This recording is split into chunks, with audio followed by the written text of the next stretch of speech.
Yep, there we go. Perfect. Okay, fantastic.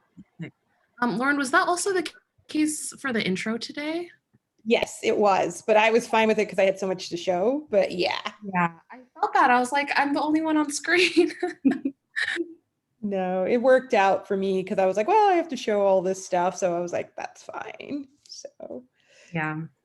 Oh, did you all have a good lunch? Yes. Good.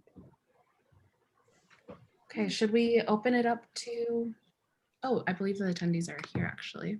My bad. Yeah, attendees are here. So we have Meher in the room. They have not joined yet, but Meher is going to be the support person for this session, and I will be y'all's tech person. Marvelous. So go ahead and start whenever you'd like. Okay, all right. Well, Mado to all of you for being here. This is such good energy, even from a Zoom platform, I'm feeling it. So again, my name is Lauren Miller, pronoun she, her. I'm a cisgendered Afro-Indigenous woman, African-American Muskogee Creek of Oklahoma. And I'm here today to act as the moderator for this wonderful panel. If each panelist would like to please state their name, their pronoun, and just a little of what they do, that would be grand. So Monica, do you want to begin? Sure. I'm Monica Cosby. I work with Acting Outside, Moms United Against Violence, Incarceration, and other organizations, participatory defense, right, and all the stuff that comes with that. So working with criminalized survivors of domestic violence and state violence at whatever stage of criminalization, whether it's when the case is caught or sometime like through any kind of post-conviction, be it clemency or other post-conviction petition in the courts and other stuff. Wonderful, thank you. And what are your pronouns, Monica? Oh, and Monica, do you mind sharing your pronouns? Yeah. She, they, sorry. No worries, thank you. All right, Rachel, would you like to go next? Yeah, absolutely. And if anybody can get my video back on, that would be great. But thanks for having me here, everybody. My name is Rachel White Domain, and I work at the Illinois Prison Project. I am the director of the Women and Survivors Project at IPP. And what my organization does is we work to try to get people out of prison. And specifically, my role there is to work with incarcerated gender-based violence survivors. I also work sort of broadly on issues that disproportionately impact women. But my primary focus and what I've been working on for a long time is specifically with incarcerated gender-based violence survivors. So I work on commutation and post-conviction and trying to get people out, mostly folks who have served long times. But yeah, so that's what I do. I use she, her pronouns, and I'm really grateful to be on this panel today. Wonderful, thank you so much, Rachel. And I'm aware of the fact that we cannot see you. We see a giant R. Tere, I can't get the camera. I don't have the ability to get the camera to show. Is that a tech? So what worked for Monica and Lauren? Oh, there you are. There we go. Okay. Yeah, perfect. And perfect. There we are. Thank you so much. Appreciate that. Thank you. And now may we hear from LaSaia? Hey everyone, how are you doing? Now what am I supposed to be saying? Your name, your pronouns, and a little bit of what you do. Hello, my name is LaSaia Wade. I am the founder and the executive director of Brave Space Alliance. I go by she and they pronouns, preferably she in these settings. A little bit about myself. I'm the baddest bitch in Chicago and no one can deny that.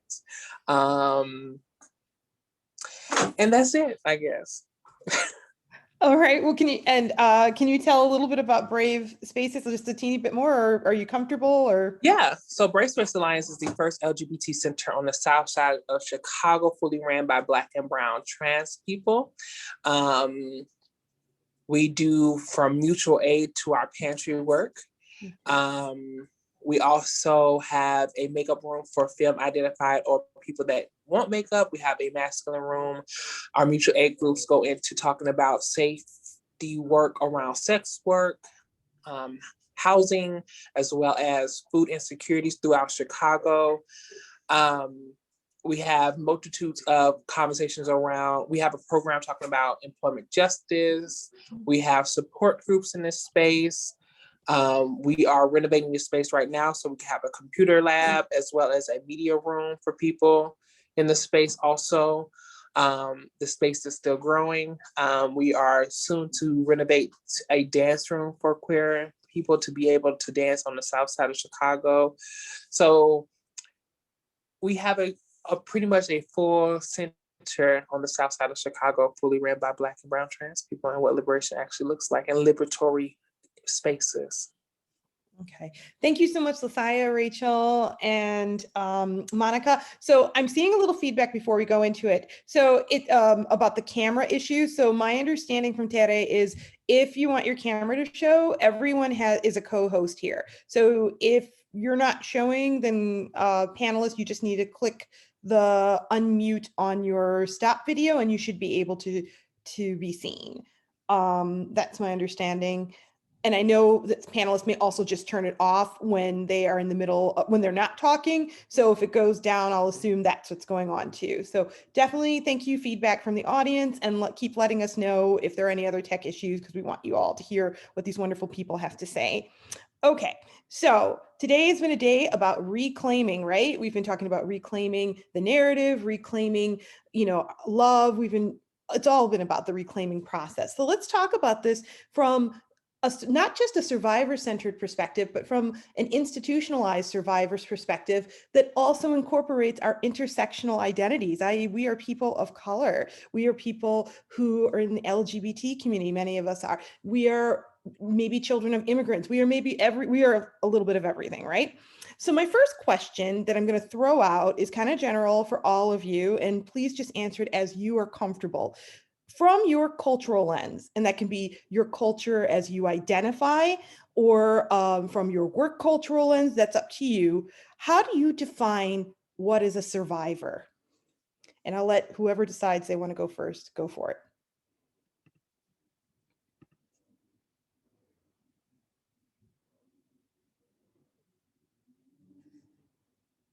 Does anyone want to be brave, or should I pick someone? Okay. Monica, do you want to try? Why don't you go first? I am intimidated. Oh no. Okay. Sorry. Just as there's no wrong answer. It's your opinion. Like, what do you think a survivor is when you think about the work you do, maybe your own identity, bringing as a cultural identity, your choice, but just what do you think a survivor is? Just your opinion. There's no wrong or right. Persons who live, I think of, like, we talk about all of our intersecting identities and all of this, right? Our multiple intersecting identities.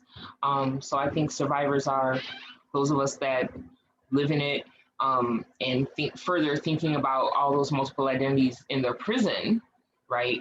And so survivors are the people who live in it as they live in it, right? It's so we done already been through mega shit, hella shit, and then now we're in the prison living with all the same kind of shit, just like in a super concentrated kind of way, right? But we still write poems.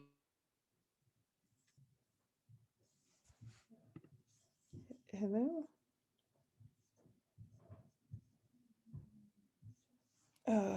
Okay, wait, everyone has frozen. Okay, I'm here. Okay, good. All right. Thank you, Monica. Okay, LaSaia, did you want to go? Yes, I can, but once my my camera is not working, I need co-host again. Okay. All right.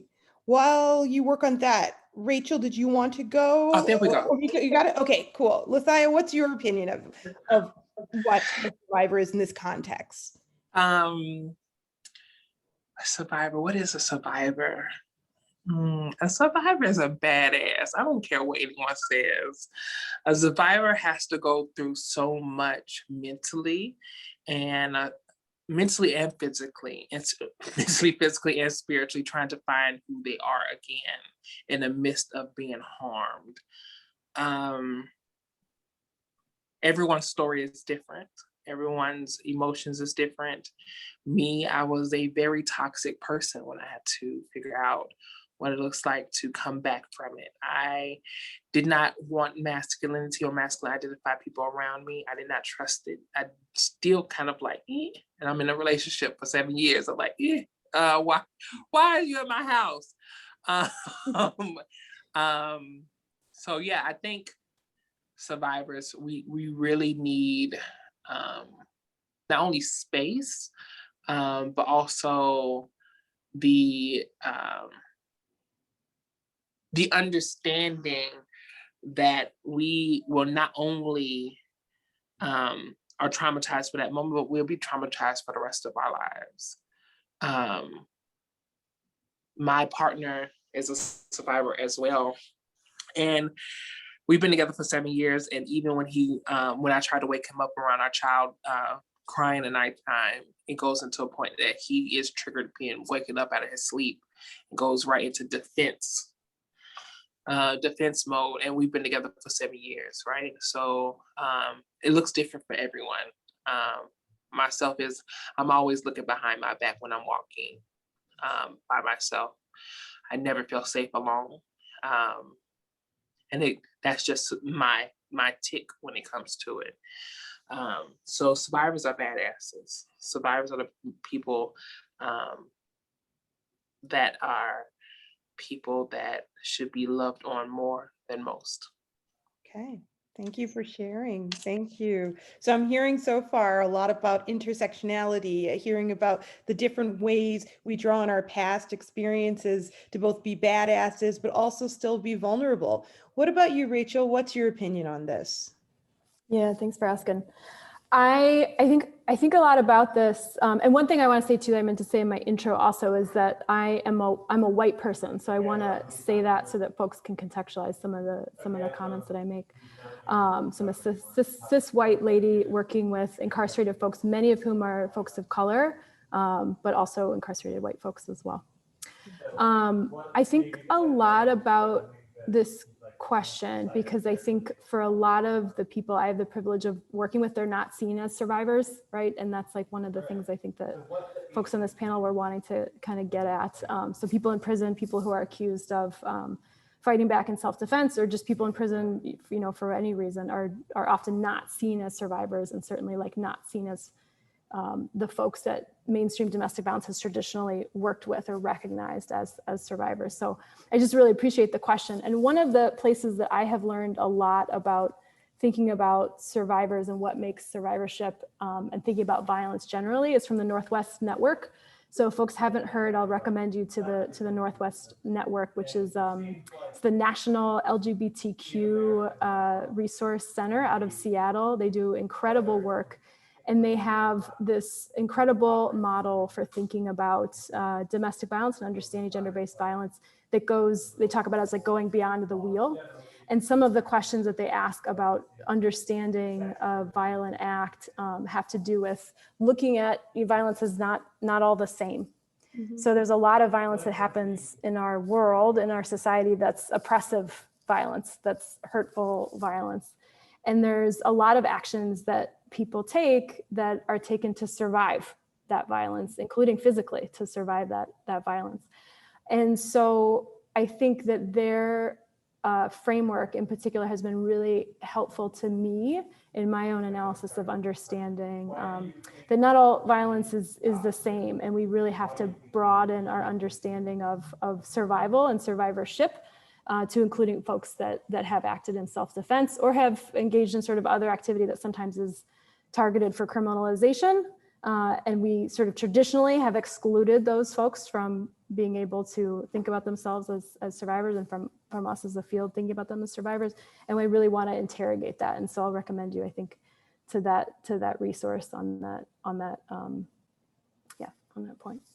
Well, thank you, Rachel, for that resource and for what you had to say. And something you said I thought was interesting, because I think it touches on a universal theme that everyone has a different way of surviving. Not all survivors are the same, but yet we're not centered in the margins. We're not centered in the margins, as it were.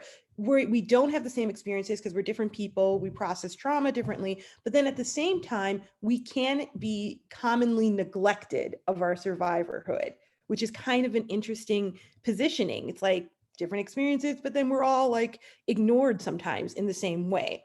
So drawing on all of this, what I'm saying here about experiencing trauma, but still being ignored, to what extent do you all feel that historical trauma affects one's ability to survive? And by that, I mean, I read earlier today, if you're able to hear, about my ancestor, and I mentioned I'm a survivor. Her story helped me in my own survival. It also kind of defeated me in certain ways because I was like, oh, geez, is this something that we're always going to repeat in the narrative of my family? Who knows? But I wonder, just opening it up to you with your work, in the work you do, you see lots of survivors, some of whom wouldn't be identified as survivors, but all of us carry some form of historical trauma, whether culturally, intergenerationally, whatever. How does that impact, in your opinion, a survivor's ability to survive, or does it? You can question it too. Who would like to go first?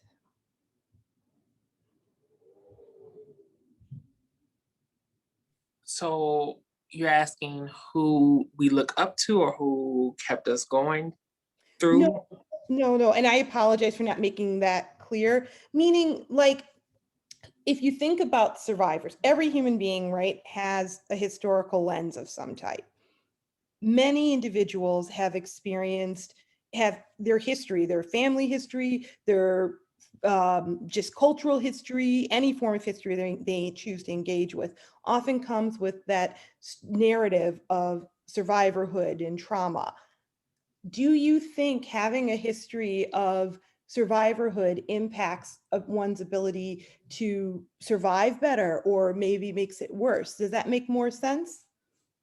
Why, that makes sense, but why do we have to have a historical or history around surviving or We don't. survival? Question it. Tell me your opinion. That I want to push against the narrative. I think we are starting to slowly move into a space that we're comfortable seeing these particular things happen in the world, and we shouldn't feel comfortable with shit popping off. I'm very blunt. I'm gonna keep it very blunt, very honest. So we shouldn't have to go in spaces where people are constantly being killed or being harmed, or we should not have to wake up to TV knowing that I might not make it home, or they have not caught the rapist, or this person has shot up a whole church, or this person shot up a whole group of people that he don't like, right? These particular narratives, they bother me because we are slowly going to a point like, oh, this is just a norm, or the media is saying this is, we don't know why he did this. You know exactly why. You know exactly what needs to be done. You don't want to do it because you don't want to deem yourself a part of that, when explicitly you are. A lot of these things that culturally we had processes and proceeds as Black and Brown people. Now we're in a country where oppression is glorified, or grabbing people by the pussy is glorified, and women are walking around with "grab me by the pussy" shirts and condemning in what's the word I'm looking for, and uplifting that particular narrative. Like, how can we continue to fight against a particular narrative when we have a whole 75 million people out there glorifying people grabbing people by the pussy? I wish a nigga would grab me by the pussy. You'll snatch back a nub. I think it's important and imperative that we push against that narrative and hold these particular people accountable for the way they push them narratives out. And if we are not doing that, then therefore we're not doing our job. And I think this is the importance around the generation that is coming up behind us. My generation, the generation above us, we've been asking for 40 acres and a mule for all this time. The generation that's come behind us, they said, fuck your 40 acres and a mule. I'm burning all this shit down and we're going to take the 40 acres and a mule. And I'm excited to see that. All I'm here is to make sure that you get your cookies, your cream, and your cakes, and your you want your sandwich cut in half? I got you. Just go out there and continue. I'll make sure the bills are paid. Just go out there and continue to fuck it up. And I think that's where my position and where my place is to know that the generation behind us is not playing that scope or that game anymore, and we need not to never be comfortable sitting in them realities of like people are. Do survivors need to be happy that they're surviving? No. I don't want to have trauma. I don't want to be walking down the street looking over my back. I don't want to feel as though that if I get pulled over, will my 1-year-old child be shot by the police? I should not have to feel that. These are incidents that just happened within this last week. A group of Asian people, and the media is saying particularly like, we don't know what he was feeling that day. He's attracted to Asian women. You're fetishizing Asian women. And then on top of that, you're a terrorist in the United States. And then a 1-year-old Black child got shot in the head by police officers when she was doing nothing, but trying to get away from a person that was getting away from the police officers. And they still shot at the car, didn't care if she was in the car or her child was in the car or not. These are the incidents that we need to move away from. She's a survivor of police violence, and we call it like it is. I don't know how she will be able to maneuver through life anymore after this moment when a police officer shot her child in the head and he's in the hospital right now fighting for his life. I am a mother of a 7-month-old. I reading that whole thing is like, yo, I don't know how I would react in certain situations like that, and I'm already dealing with my own trauma. So yeah, I think this complacency that we have put ourselves in, we need to get out of. I think that's one particular thing that I appreciate the generation before us, is that how stern they actually was. We've become too nice, and we've become too complacent in a society that deems oppression is reality. So thank you. I totally agree with what Dawn B is saying, in that your fire is just so contagious in a good way. And I'm hearing you identify as basically that we're looking at history in the wrong way, that, the legacy of the past, it sounds like you're saying, can inform us to claim what was taken from us unfairly, and that we shouldn't get complacent in this idea of, oh, just because this happened, we need to accept it. No, we need to challenge the now, built, with what's been the powerful tools we've received historically for now. So I think a lot of what you're saying, and then relating it to your own motherhood and your own children, the next generation, thinking about how the complacency of the past has harmed the present and how we're going to push back against that while we, go forward with this future generation, i.e. my own children. I think there's a great deal of power. Monica, what are your thoughts in your own way? We all have different ways of expressing. Do you feel the history can help survivors, harm survivors, a mix of both? What are your thoughts?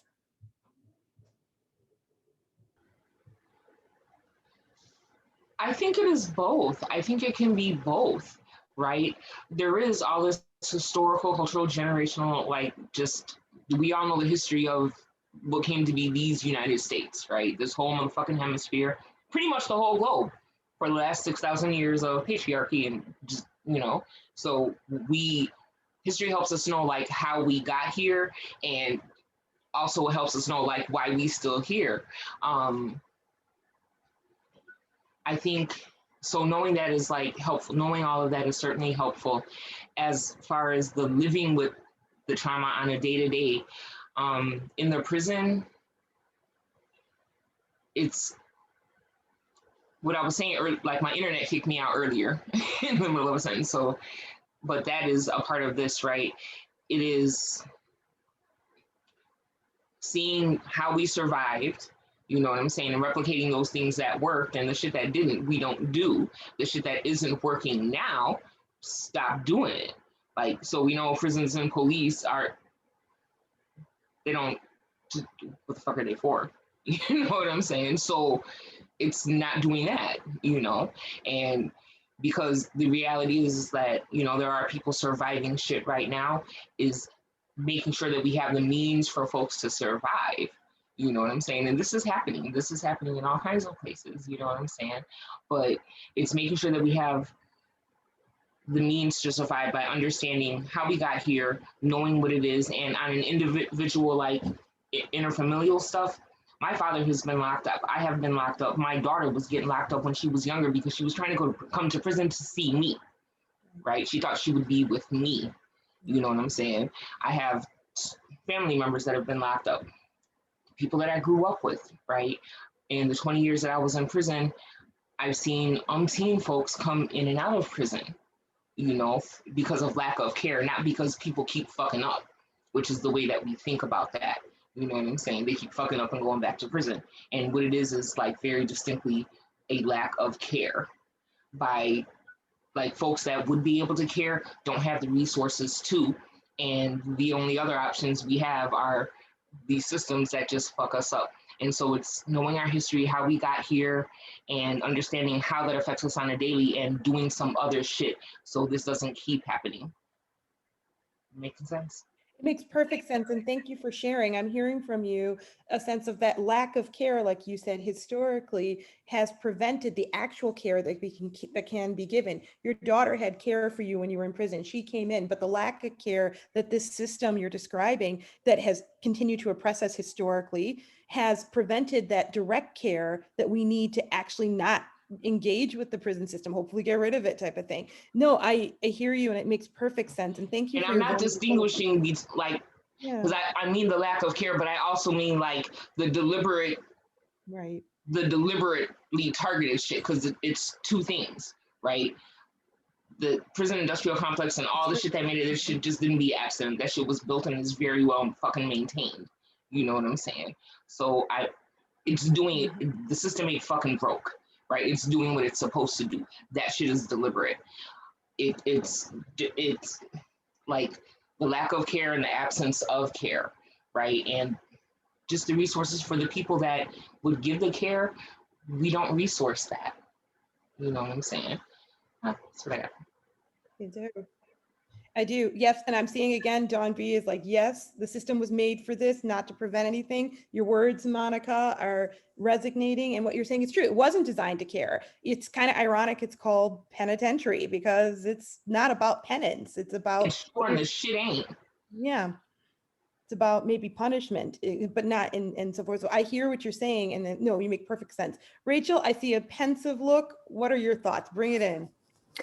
Yeah, I always have a little bit of a pensive look. No, I was just appreciating everything that Monica and LaSaia was saying, and it was inspiring me to think a little bit about your question, talking about historical trauma. And what I was thinking about is that, you know, historical trauma, because a lot of it, most of it, maybe all of it exists within white supremacy and ableism and transphobia and homophobia. It's never really fully in the past. So it's like, it's useful to think about historical trauma because we want to have a view towards, or an eye towards, understanding. I think that's how that's affected all of us and how that's affected the folks that we're working with. But I think a key piece, thinking about even individual trauma, but I think historical trauma, you know, more so, is that because it's linked with these forms of oppression, it's still ongoing. So things that are in the past are also ongoing, and ongoing trauma is also linked to the past. So I just was reminded, as LaSaia was talking about the example out of Atlanta from today, that there's a lot of work being done right now from folks of color. I'm reading some of the work being done on social media, talking about how this was not an isolated incident. It's linked, right, to a pattern of violence against Asian Americans, against women, et cetera, et cetera. And I think that to me, as a white person, is something that I'm really trying to read a lot and learn a lot about. And I think that's really important for all sort of white folks in this field, because I think one of the many things that white supremacy does is, as like a tactic of white supremacy, is that it narrows the lens.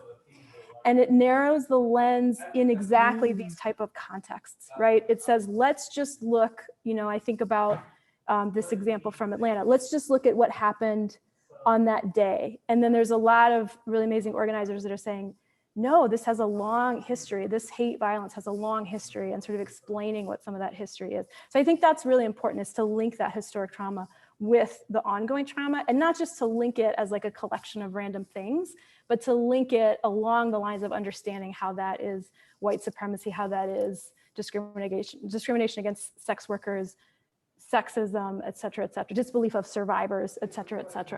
And that's something that I also just want to link it briefly also to the cases that I work on as a lawyer, because I think, and not accidentally, right? The legal system very much depends on this narrowing of the lens, which I think again is like one of the tactics of white supremacy. It says, let's just look at what happened to this person, a defendant in a criminal case, in those moments, right? It doesn't say, let's look at the whole life of this person. Let's think about this person as a full human being, right? This person who's like facing charges, for example. So I just want to name that as like that narrowing of the, what I'm calling shorthanding right now is like narrowing the lens. I think you could call it a lot of things, as a tactic of white supremacy, and as like very relevant, I think, to like unpacking and understanding what folks are talking about when they're explaining this connection between historical trauma and ongoing experiences of having to survive ongoing violence, sort of along these different lines. So yeah, so I know it's a little different from the question you asked, but that's what I wanted to talk about. And just to echo, I think everything everybody else said, I think what you said. Survival. Oh, sorry, go ahead. No, that was fine. That was great. Like everybody here, Rachel, what you're saying, it makes sense. And I like how you framed that about the narrowing of the lens as a white supremacy tool. I had personally not thought of it in that way. And I'm going to like reflect on that, because that is true, because, you know, the keeper of history is the one that dictates the narrative. And so if there's a narrowing from those that are that have predominantly had the power and control, it's, you know, it's an abusive system affecting our whole society is what kind of, I feel like you're kind of angling at. So I think it's a very valuable piece, along with what Monica and LaSaia have said. Now I'm going to throw in a question that I probably already know the answer to, but I want to hear all of you what you have to say here. Okay, is it realistically possible? And I know the answer off the bat is going to be no to what I'm going to say, but is it realistically possible for our communities to continue or try to continue or at all engage with law enforcement? And if there is an abolition of the law enforcement or a defunding, what's the alternative? This is something because everyone was horrified by what happened. I mean, it's been going on forever, but I feel like it just came to a volcanic head this summer, which was healthy and cathartic. But what are we going to do, given the history, negative and positive, given that these issues are going on with the next generation, as LaSaia said? What are we going to do? I mean, can we realistically work with law enforcement? Or if we're getting rid of them, like, what are our alternatives? Bring it on. Fuck the police. Fuck them, their mama too, and their grannies as well. I don't care. I don't have no sympathy. You, as soon as you put on that blue suit, bitch, you are my enemy. I think it's imperative that we figure out what our ancestors did to hold ourselves accountable. We had a process. We had processes that was taken away from us. We are stolen. Our history was taken from us. We are literally have to pay to figure out where we came from.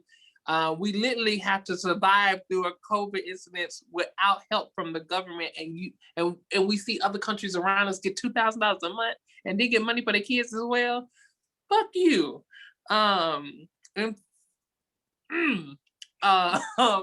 No, we will never see eye to eye.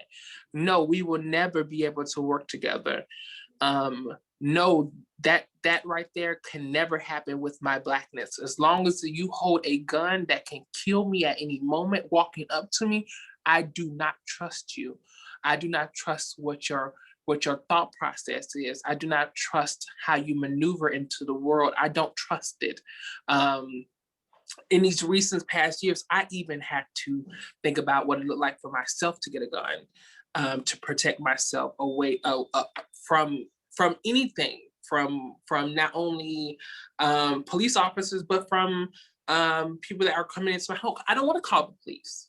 Mm-hmm. I'm afraid they might connect me and think that I was the one doing something wrong, or I don't even feel comfortable some days even driving down the street and knowing that there's a group of police officers sitting at Wendy's. I say fuck Wendy's and I go to McDonald's instead, and I love Wendy's, right? So it's that whole mind fuck around trying to figure out what survival looks like daily. survival looks like daily. I remember a story my father told me that happened to him a couple of years ago. And he's a truck driver. He went to a Sunset City. He lives in Tennessee. And he was dropping off a load in the Sunset City. And this man walked up to him and said, "Boy, why are you out here?" And my father is in his 50s. And as he was dropping off the load, my father is as blunt as, this is where I get it from. I'm as blunt as him. And he was like, "Well, who are you calling a boy? I'm a grown ass man. My dick is probably bigger than yours for you calling me a boy." And this is just him, right? And this is how he responded to that.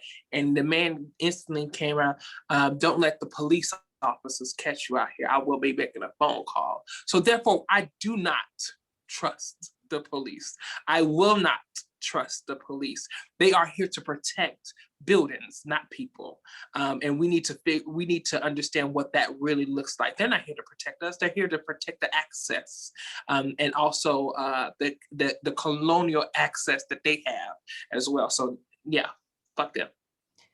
I'm hearing you. Thank you for sharing. When you said that about dad and the boy, something in me just popped there too, even though the face may not be showing it. I'm like, whoa. And I'm hearing from you a sense of like, hey, this is an abusive system. There's no negotiating with the abuser. That's the end of it. What do others think? Rachel, Monica, what are your opinions?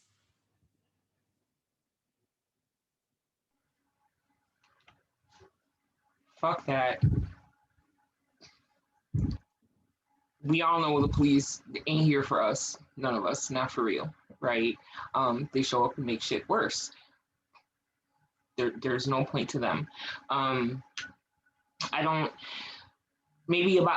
been out of prison for like a year and a half, and I did a training for a group of COs that were going to work in Cook County Jail, right? And before I agreed to do it and everything, and so a really good friend and mentor was like, you're going to be in a room with a whole bunch of them, all in uniform and all of that. And I was like, I was just in prison for 20 fucking years. I can handle seeing a bunch of fucking COs, whatever. And I got to the thing and everybody came marching in uniform. And I was like, what the fuck am I doing? Right? And I finished it because capitalism, right? Need a paycheck. I put myself in some serious harm way. I was with these folks for 8 hours a day for 2 fucking weeks. I was asked to evaluate the training in addition to speaking. So in the course of evaluating this training, one of the things that it was a healthcare person that was giving the training, and she was trying to tell these, new COs to be how awful we were, of course. And also she had got around to talking about PREA, the Prison Rape Elimination Act. And what she said was not about PREA at all, other than there's PREA, there's a Prison Rape Elimination Act. That was pretty much it. Her whole reasoning that COs should not have sex with prisoners is because we have diseases, not because it's motherfucking rape. There's no consent possible, not because it's against the law, none of that shit. You know what I'm saying? You can't, I don't know how you can work with them. Like, this is the whole reasoning. You know what I'm saying? It's not for us. It's just finding further ways to redistribute itself via EM and other things. It's the idea that they're so necessary that we have police in circles, right? I believe in restorative justice. I do not believe restorative justice and police go together. You see what I'm saying? Like, I cannot keep a circle if I know it's a cop there. I don't care if you're in uniform or not. Like, at a certain point, you absorb that uniform. It just becomes your whole person. I can't trust that. And also there's legal reasons for that. Like, circles are not constitutionally protected places. You know what I'm saying? I don't think any training in the world. So as a person that was in prison, because I have done a couple of different trainings for COs, it is always my hope that, like, for one CO in prison, the whole response ain't going to be to send somebody to SEG. But I also know that fundamentally, trainings don't change shit in that system. Nothing. You can't reform a system that's what the fuck. How do you reform some shit from doing what the fuck it was built to do?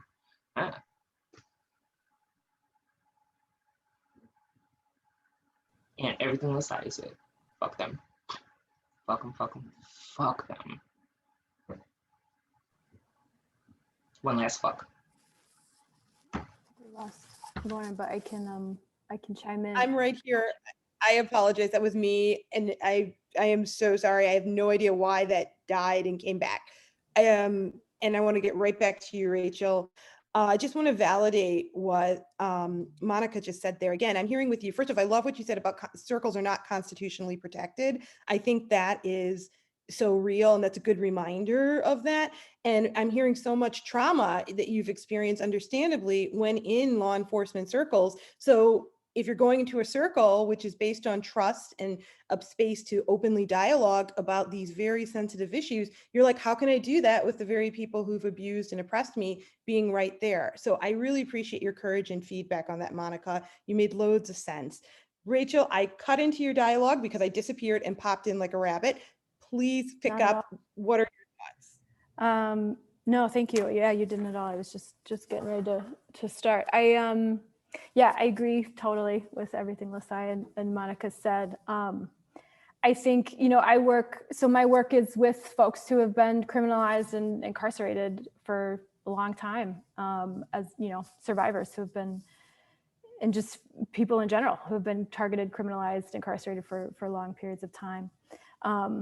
And I think that, answering this question, we just can't not talk about how the system has been set up to privilege some people in the broadest sense, and sort of listen to and center the stories of some survivors, namely white folks, middle class, upper class women that fit into a particular categorization of what it means to be a survivor. And I think that, we're moving away from that, and this is one of the conversations that's sort of in the scope of talking about that. So I want to name that as like a seed to what we're talking about here.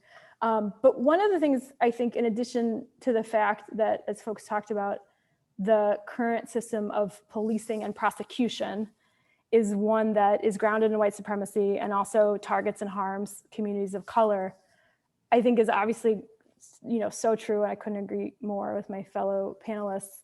I also think it's not working. It's not working for anybody, our current system. I think that a lot of times, and I worked in the field, in the mainstream domestic violence fields, not at a shelter, but doing policy work for many, many years. So I have some grounding in this field. And I think one of the things that I was frustrated with that is not new, right?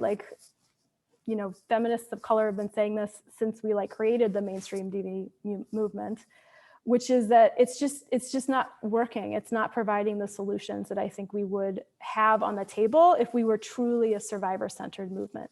And we really listen to the experiences, I think, of all survivors, including that. I think, when we look at police and prosecution, it's not, I think there's some sort of feeling that we maybe can get some short-term solutions for some people in very specific scenarios. But I think what's actually happening is that it's harming individual people, it's harming broad communities. And it's also not reducing violence.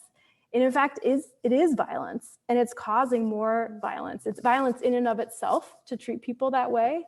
And it also is causing and contributing to sexual violence, which is a huge problem within prisons. It's contributing to gender-based violence, and it's not sort of fixing the problem. So I think one of the things that I think a lot about is, even if you're seeing sort of short-term solutions, which I would disagree with, and I think we can talk about, I would talk about that. I think we could talk about that for a long time. But even if you're sort of seeing that, I think in your own work that, okay, I can think of this one case, this one time where somebody got some amount of protection for some short a period of time, and it caused other harm maybe to that person or whatever. They had to give up a lot to get that little bit of protection for that brief period of time. But even if we can sort of set that aside for a minute, it's not reducing violence in our society. So I think about the survivors who haven't happened yet. I think about folks in the future and knowing that there is nothing about the current system that is evidence-based, as they now like to say, I think in our field so much, right? There's nothing about the system that's reducing violence moving forward. And it also, as far as other solutions, I think I don't have all the answers to that. I think I'm like, I work in a place where we're still very much trying to, you know, I spend all my time just trying to like pull people out of like the belly of the beast of this horrible system and all the harm it does to people. And I think that, you know, and so I always sort of struggle with that answer. And when people ask me that kind of question, but I think that's part of the point, because what happened with the criminal system is not just that it's causing harm, it's also that it's monopolizing all of our resources and all of our attention and all of our imagination. So I think one of the failures that's happened here is that and I like include myself in this, right? Like we can't think beyond the prison and prosecution system as a solution. And so here, like, I think we could point to a lot of people's work, but I think we can't not point to Miriam Kaba's work, because she's been sort of just incredible in this area, including that I'll share a link to a new project that she's just, I think, announced like in the last couple of days, that's called 1 Million Experiments. And it's about alternatives to police and prosecution. And I'm just in love with that title, because I think it gets to the point, which is that the problem with police and prosecution is literally they have all the resources, they've monopolized every sort of response that we can have. You know, it's sort of frozen out all of these other imaginations about what the solutions can be, which piles on top of the point that LaSaia was making, which is that historical trauma has disrupted the ways that folks for a long time before, you know, white supremacy created the prison system, have been working to resolve conflict and to address healing. We've destroyed that. That's part of the cultural genocide that has been happening over the past hundreds of years. And so in addition to that layer, we have this ongoing system that's monopolized all the resources and made it seem as if it's forever and that we can't have sort of other ideas. So I don't know what all the ideas are, but I know that there's a lot of really smart people out there that are thinking about them. And so I'll drop that link in the chat. And I think it's the right question for our time. And I think that, you know, smart people will come up with and have and are coming up with other solutions that work better for survivors. First off, thank you very much for the links and for your perspective. And you're right, it's just not working. How is it helpful if it's not working? Very good point. And I just want to reflect on some of the things that have been said. We've had such powerful feedback here. Naz has said that, really picked up on what you said, Rachel, about monopolizing our imaginations, and is in complete agreement. And so is Sarah, saying a lack of imagination is an issue. LaSaia, there's been quite a lot of support around what you're saying, like, hey, fuck this, let's end it, it's over, it's done. And Monica Hema is like, you just are a constant source of support in what you're saying and your advocacy and being so vulnerable. So all of you are touching on wonderful nerves. We have two questions from the panelists, one that's been in queue for quite some time, and then one that just popped up. I'm going to take the one that just popped up because it's kind of fitting the theme now, and then anonymous attendee, yours is right next. So I just want to say that. So the one that's picking up kind of picks up where you left off, Rachel, in saying like, okay, this person, let me scroll up because they put it in the chat. I believe it's Allison, has said that they understand this is not working, but what are the solutions? So Rachel, you started touching on that. Monica, LaSaia, please feel free to chime in. LaSaia, you said something earlier about maybe we need to go back to the systems we did prior to, you know, our enslavement and colonization. So what are the solutions, or how should we be thinking about the solutions, is how I'm interpreting what Allison's question is. It's open to anyone. First, Come I on, need $2,000 a month. I need my $2,000 a month. Kiss my ass. I need my $2,000 a month. I need my free insurance. Then we can have a conversation around dismantling this whole system, around what that looks like. I think our people are so entitled. If we have yet to see anything, the United States is so entitled, and I don't know why we are so entitled. We need almost every country out here. Our reading level is subpar.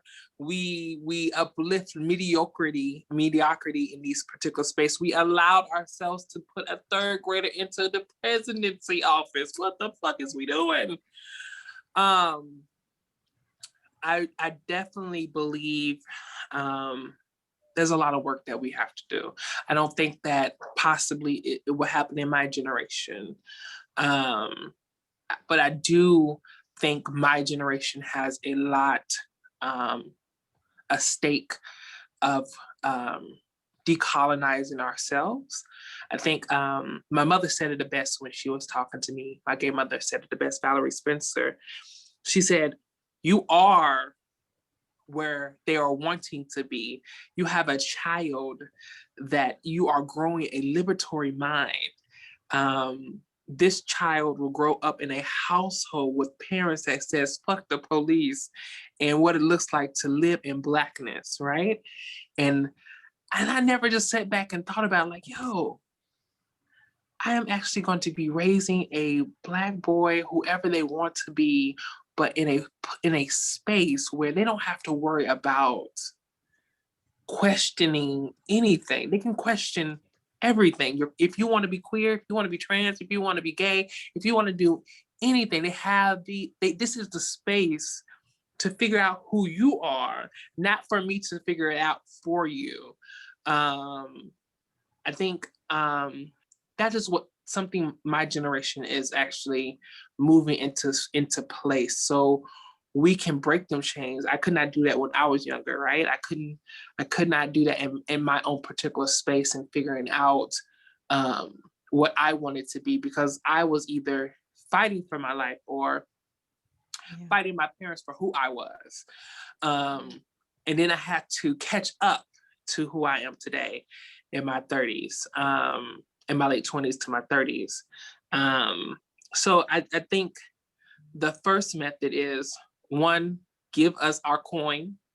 2, give us our insurance. 3, decolonize ourselves so we can make sure we can move forward to decolonizing other people.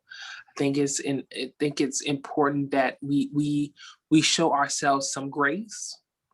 We show ourselves some love. We show ourselves some vacation time. Be it whatever vacation or grace looks like for yourself. I think that is the first understanding of who we can be for who is coming after us. I think that's the main thing, that we have been so much for everyone else. I love this so much. We haven't really figured out what it looks like to give ourselves grace in a particular notion. So I really want to acknowledge that we have to maneuver and move away from this self-entitlement that the United States this country has placed upon us, that we can actually do. I'm going to be very honest, and the United States is a third world country just like everywhere else. And if not worse, if it's just not as worse, we're that Christmas tree with no bones. We are that Christmas tree with no substance. While everyone else while we're portraying a perpetuity to everyone else. We're just that scam artist. Yes, we are that, but we aren't shit. And I need to be honest about that. We ain't shit. We need to move from that conversation and really be honest about ourselves. We're trying to save everyone else, and we got children here starving. So I'm rambling now. So go ahead. You're not rambling. What you're saying is incredibly powerful. Thank you. And you're right. We do need to look at ourselves honestly. Monica, I saw a shout out. The spirit grabbed you. Come on, share with us. Listen, I never ever get to see you, but every time I get to hear you talk, and also I forgot I was on mute. I just busted out. I miss you. I think one of the things we can do to honor as an alternative to depending on the police is housing. Like I say this shit all the time, pretty much everywhere. If you know me in real life and you actually had a conversation with me, it's always housing, and that looks different for different folks, right? But it looks like for everyone, fucking free. You should just be able to fucking live.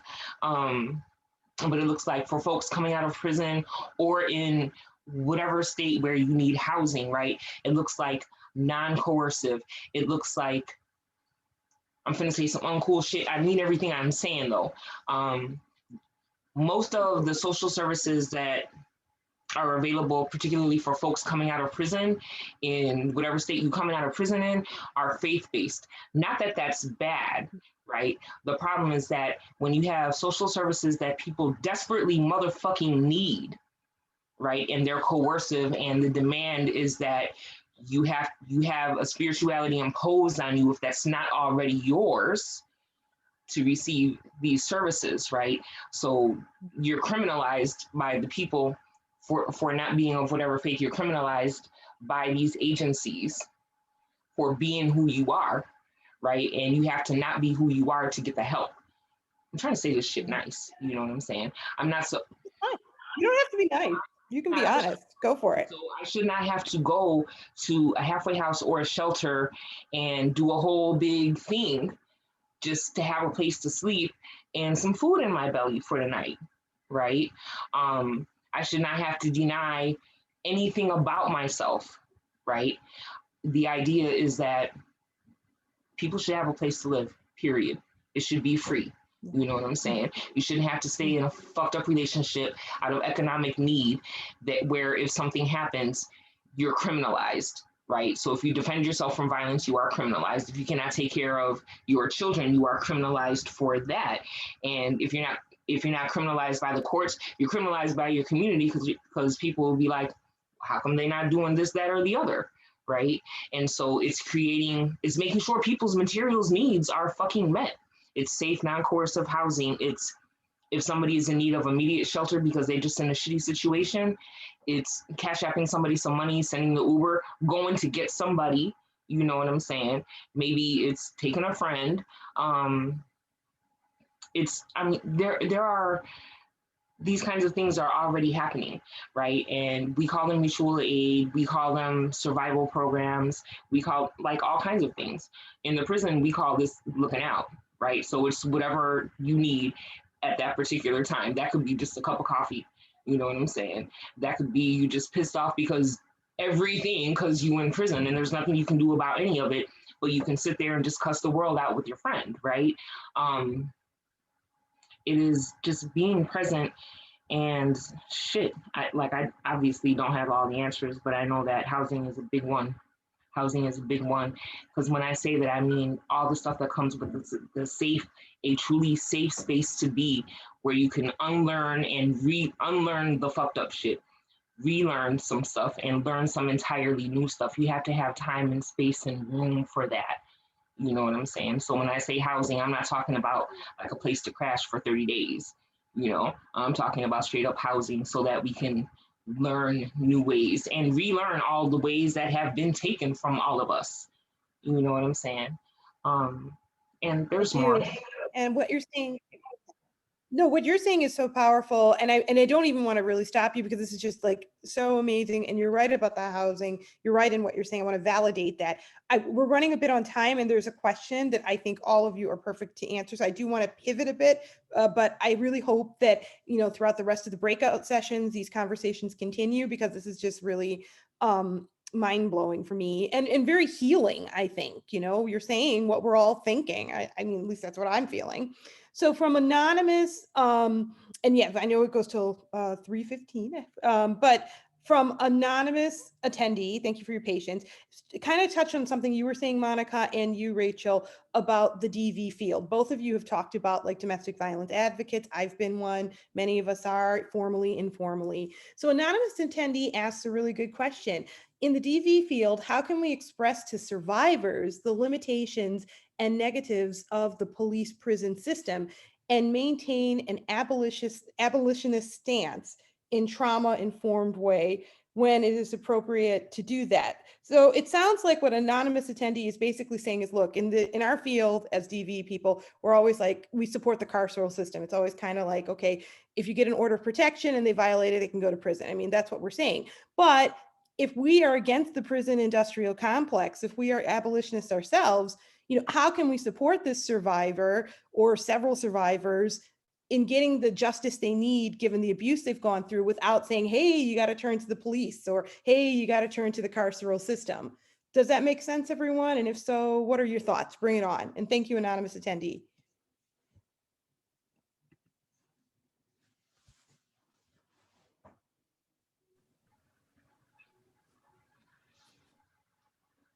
Can you repeat that for me one more time? Sure. So it sounds like anonymous attendee is asking, look, as advocates, like court advocates, legal advocates, we are saying basically that, we always tell our survivors, look, we try to say like, hey, if you get an order of protection, this can help keep you safe.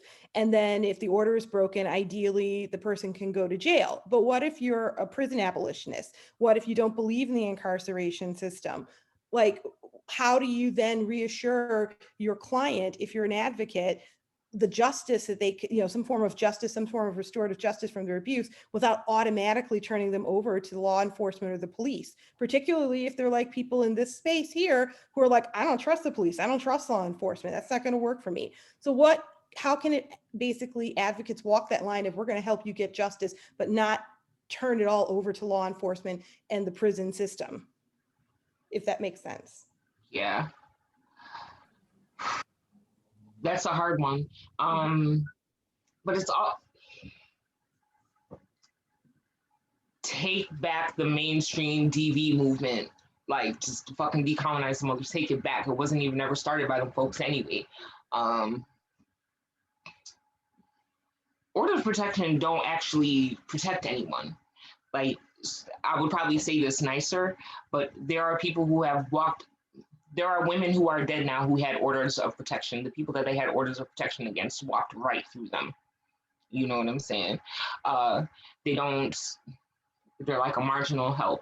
I think if I worked in the mainstream DV community, I'm gonna listen to that survivor and have as honest questions as I have as honest conversations with them about it. Like, what is it that you want? What is it that you need? Do you think that this is going to help you? You know what I'm saying? It's like your job as their advocate to help them get what they need, right? And so it's having conversations about what they need and taking the time to have those conversations. It is, and it isn't just orders of protection. Like, there's a sort of, even though we know, because like we're all whatever kind of professionals we are in the DV field, experts, whatever, so we know all of the complexities of domestic violence. Like, we know all this, you know what I'm saying?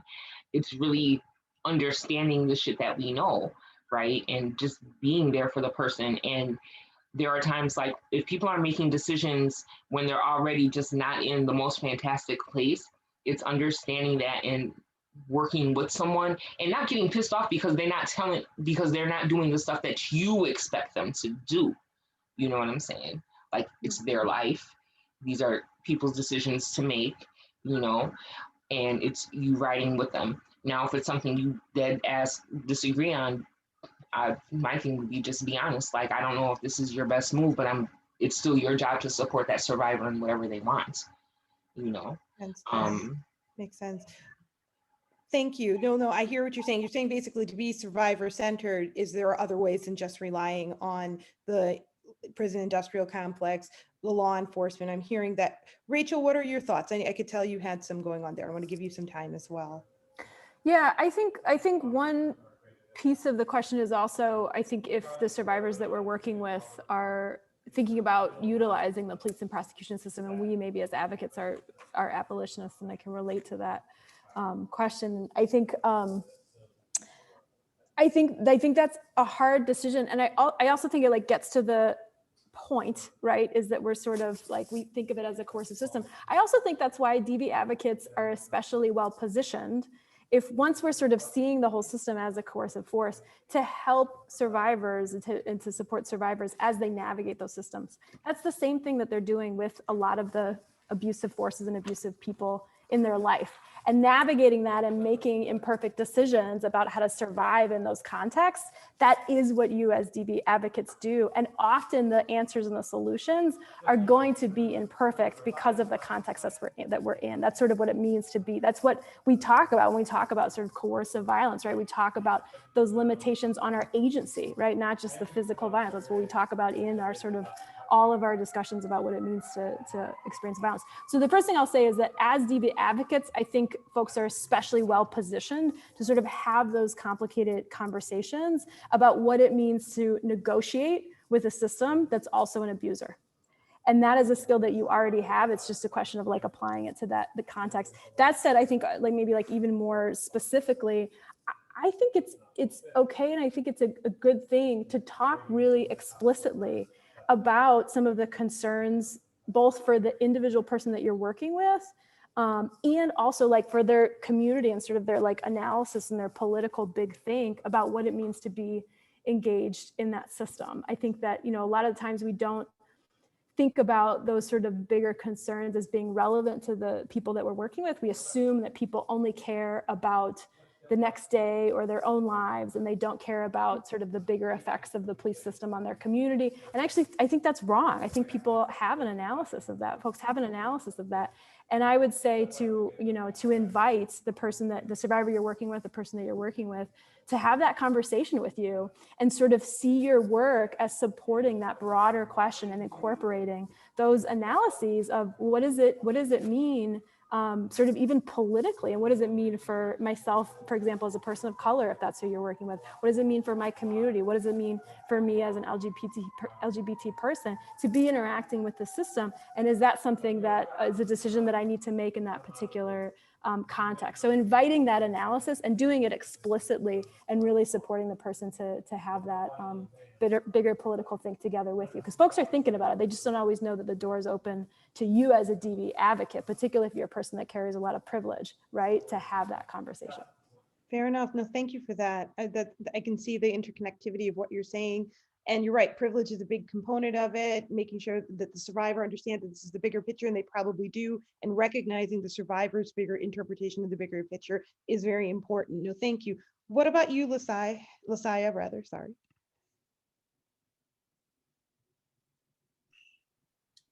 I'm still thinking. Good. I've always been a person of trying to figure out different scopes and different methods to find different safety precautions or different ways of calling protection. Or I'm gonna be there. I'm a big girl. You're gonna think twice, and you gonna think twice. You're gonna look twice. You're gonna figure, can I take her? Can I not take her? I'm like, it's gonna be a hell of a fight. But I think it's really the understanding and the creation of my own protection, figuring out who can I call on, who can I reach out to, who I know what my circle looks like and what my protection circle looks like, and who will pull up if I need them to pull up. I think it goes in the conversation of who are your comrades in the situation, who you know will be able to show up and show down, not just show up and talk. In most aspects, I don't need. I can talk by myself. I have my own voice, but like this is the state is a 7'8" ass, 350-pound ass bodybuilder. I don't know if I could take him down by myself. So therefore, who is going to be the comrade to be able to take him at the knees while I go for the chest and someone go for the balls, right? Who has that particular access and that particular type of intelligence to be able to groupally go into the system and be able to understand that you're fighting against the system in the system. I think my mother isn't an organizer. My biological mother isn't an organizer, nor is she a degreed education. She didn't go through college or anything like that, but she said something. I'm very much so a person that loves listening to our elders talk and figuring out how they were able to maneuver and have access. She said to me that you can't do everything on the outside. Sometimes you have to get the scopes on the inside to figure out what's happening. And when she said that, it kind of resonated with me as a person that went to college and was able to get her master's degree and then come home and have this like intelligent conversation. But then my mother said, "Bitch, I don't know what the hell you're talking about. All them words just went through one ear and out the other. Where is my child?" Right? And then I had to realize to myself, "Bitch, I'm colonized. Let me go in the corner and maneuver back into the language that I was raised in." and figure out how to dilute or break down the language that I was taught in college and tell my parents and teach my parents that particular type of language. And for myself, it was really just understanding that, I need people in the system to be able to fight the system. And I need to be on the outside, and we need to be working together, because once an open wound is open and it stays open, you're going to bleed out. And the people that are inside is going to make sure it don't close while I'm able to run up in and do what I have to do. So in saying that, we need to be able to teach our children or our generations that are coming up, or ourselves, to be able to say, I'm here. I'm in this motherfucking office. I know how white supremacy works, but I need my homeboys outside to understand that I need help to realize how to break this system down. And I think that's how we were able to maneuver and maneuver so much so quickly in this generation because of such. We have some amazing Black women that are behind Biden and using that particular type of method to change the system the best way they can, but without us in the streets actually making a fuss. We can't really maneuver the things that we are wanting to maneuver without both working together. So I get it and I understand it, but I still say fuck the police in the system. Fine. It's great. No, I really admire all of the honesty, the well thought out thinking that's going on here. This is a real conversation. I support what Monica said. This is just like amazing. Okay, fine. We are down to our last 4 minutes, sadly. There's a final question, and again from anonymous attendee. And anonymous attendee said, are there any resources or accountability programs when the DV advocate commits malpractice or causes harm? I have a little bit of knowledge on that, and I will say that under the Illinois Domestic Violence Act, there isn't a lot of regulation for domestic violence advocates. However, I will say that the threshold for client confidentiality is very high. So if an advocate violates that, they theoretically could be subject to prosecution, depending on the channels that are followed. So if you have an advocate who you feel has like violated that, it's very important to, I would say, document it, check in with that advocate's agency, and definitely, go forward if that's an issue that's problematic for you, because obviously they're there for you, not to voice their own agenda. If others have anything they want to say on that, please feel free. We're down to our last 3 minutes. I apologize. So does anyone else have anything to say on that subject? I think I don't, and I think this is a little different when the person who's asking the question. So it was a good question and good answer, but I think it makes me think of something that I think is really important related to that, which is, I think a lot of us, like my fellow panelists on the call, are part of ourselves and are part of communities that hate police. And we're talking a lot about hating police. I think one thing we have to be really careful about in our field is that sometimes I observe that we hate police, but we love policing.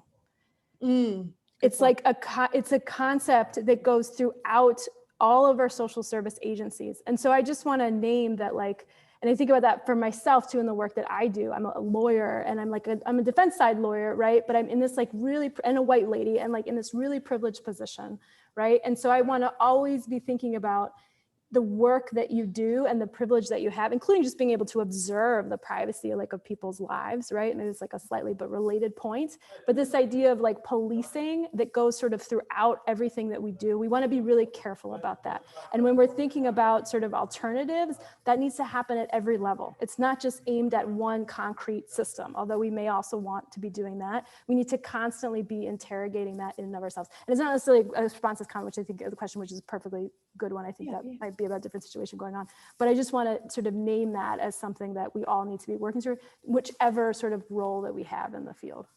I love it. And I just want to say, absolutely 100% agree, Rachel. I saw LaSaia nod, I saw Monica nod. It's true. In our attempt to help, I mean, I've been a DV advocate for 12 years. In my attempt to help, there are times where my own agenda wants to slip through, and it's not about me, it's about the person I'm working with.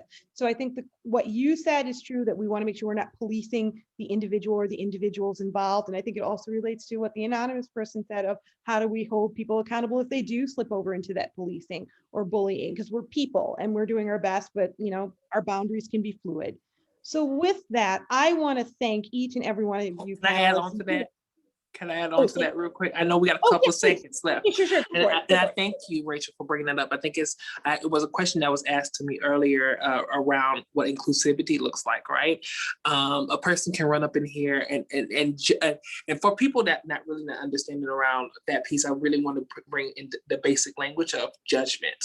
I think the police, the inclusivity around this particular space is a person can run up in here with some cowboy boots and a tutu, and I'm just hoping they have underwear up in that tutu and be able to speak their truth, right? And continuously speak their truth. If they're running down the street, the thing is not to say, oh, you have to have pants on and a t-shirt. The thing is, do you have water? Is it hot out here? Do you need a jacket? And asking the things that they need instead of putting the judgment that you have upon them of what they're supposed to be doing for themselves. So I really want to bring that simple context as well. So thank you, Rachel, for bringing that up.